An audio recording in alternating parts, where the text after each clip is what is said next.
ቤኪ ስፖርት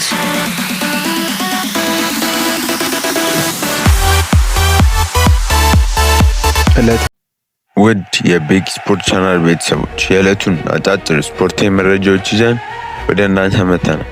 ትላንት በተደረጉ የአውሮፓ ቻምፒየንስ ሊግ ጨዋታዎች ፒኤስጂ ሊቨርፑልን 2-0 በሆነ ውጤት አንፊልድ ድረስ ተጉዞ በማሸነፍ ወደ ቀጣይ ዙር ማለፍ ችሏል። በመጀመሪያውም ጨዋታ በተመሳሳይ ውጤት 2-0 ያሸነፉት ፒኤስጂዎች በትላንትናው ዕለት የመጀመሪያው አጋማሽ 0-0 ቢጠናቀቅ በሁለተኛው አጋማሽ ፒኤስጂዎች በኡስማን ዴምቤሌ አከታትሎ ባስቆጠራቸው 2 ጎሎች 2-0 በማሸነፍ በድምር ውጤት 4-0 ወደ ቀጣይ ዙር አልፏል።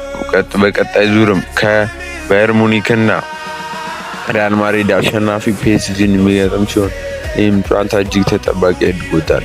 ሌላው እጅግ አሳሳኙ ተጋጣሚ ባርሴሎና ሲሆን ትላንትና በአትሌቲኮ 2-1 ማሸነፍ ቢችልም በድምር ውጤት 3-2 በሆነ ውጤት ተሸንፎ ከውድድሩ ተሰናብቷል።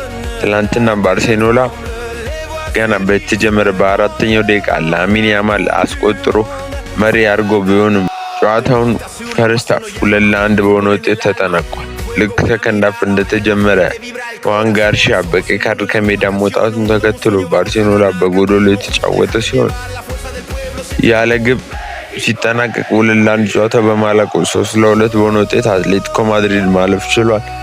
ያማል ያን ሁሉ እንቅስቃሴ ያን ሁሉ ድካም እውነት ዋጋውን ማሳነስ ነው የሚሆነው። ባርሴሎና አለማለፉ እጅግ ድንቅ ልጅ ነው። ሁሉ ነገር ሲያደርግ ነበር ምሽት ላይ።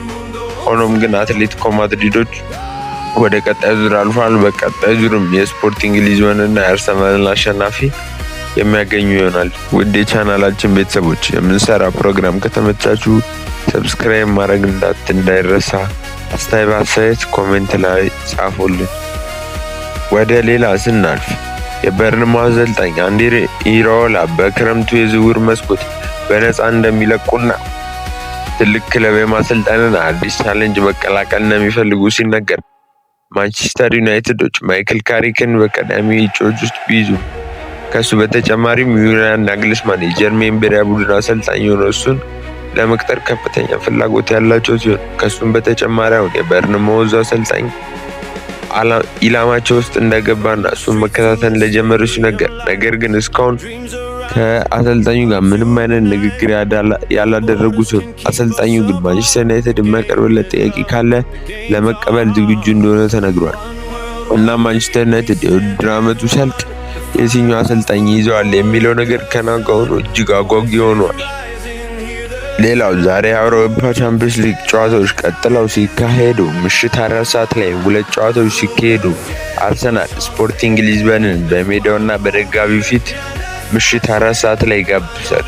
ለአርሰናል እጅግ ወሳኝ ጨዋታ የሆነ ሲሆን በቅርቡ ከብዙ ዋንጫዎች እንደተሰናበተና ዛሬ ግን በሜዳው የማሸነፍ ግዴታ ውስጥ ገብቶ ጨዋታውን የሚያደርግ ሆኗል። በጨዋታውም ላይ ራይስ እና ቲምበር ኦዴጋርድ የመሰለፋቸው ነገር አጠራጣሪ ሲሆን ኢንካፔ ግን ወደ ሙሉ ልምምድ እንደተመለሰ እየተነገረ ይገኛል ማለት ነው። እና አርሰናል 1-0 አሸንፎ በመምጣቱ ምክንያት ጨዋታውን ቀለል ያደርግለታል ተብሎ ቢጠበቅም ስፖርቲንጎች ግን ከባድ ተጋጣሚ እንደሚሆኑ ይጠበቃል። ሌላኛው ምሽት 4 ሰዓት ላይ የሚጀምረው ሌላኛው እጅግ ተጠባቂ ጨዋታ ባላያን ዛሬና ባየር ሙኒክ ከሪያል ማድሪድ የሚያደርጉት ጨዋታ እጅግ ተጠባቂ ጨዋታ ነው። ጨዋታውን በሪያል ማድሪድ ሜዳ ሄዶ ባየር ሙኒክ 2-1 አሸንፎ ስራውን አቅልሎ ነው የመጣው። አሁን በሜዳው የሚጫወት ይሆናል ማለት ነው። የሁለቱ አሸናፊ ደግሞ ፒኤስጂን የሚገጥመውና እጅግ አጓጊ ይሆናል ማለት ነው። ለማንኛውም የእናንተ የዚህ ዓመት የቻምፒየንስ ሊግ አሸናፊ ማን እንደሚሆን ኮሜንት ሴክሽን ላይ አስቀምጡልን። መልካም